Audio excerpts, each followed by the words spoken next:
গণতন্ত্রী বাংলাদেশ প্রজাতন্ত্র এর পরিবর্তে নাগরিকতন্ত্র বাঙালি বাদ দিয়ে বাংলাদেশি সংসদীয় নির্বাচনে তরুণ প্রতিনিধিত্ব, মানবাধিকার নিশ্চিত ও জবাবদিহিতা প্রতিষ্ঠা, প্রধানমন্ত্রী ও রাষ্ট্রপতির ক্ষমতার ভারসাম্য আনা সহ বেশ কিছু সুপারিশ তুলে ধরে।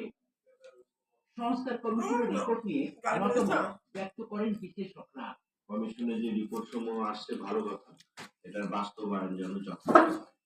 যদি বাস্তবায়ন না হয় তাহলে কাজ এটা দেশের গণতন্ত্রের জন্য ভালো না, দেশের জনগণের জন্য কল্যাণকর না, আবার ফেঁচিবাদ আসবে। রাষ্ট্রকে সংস্কার করার যে সুযোগটা তৈরি হয়েছে, আমাদের সরকার এবং অংশীদার যাদেরকে বলছি তাদের মধ্যে একটা ঐক্যমত্যের ভিত্তিতে এই সংস্কার কার্যক্রম বাস্তবায়িত হবে এবং এটি কিন্তু সামনে দেখে কি করব, পাশে টাশে দেখা নাকি সেটা ঋণ শোধ করা হবে এবং একই সাথে আমাদের দেশের মানুষের যে জনপ্রত্যাশা সেটাও পূরণ হবে।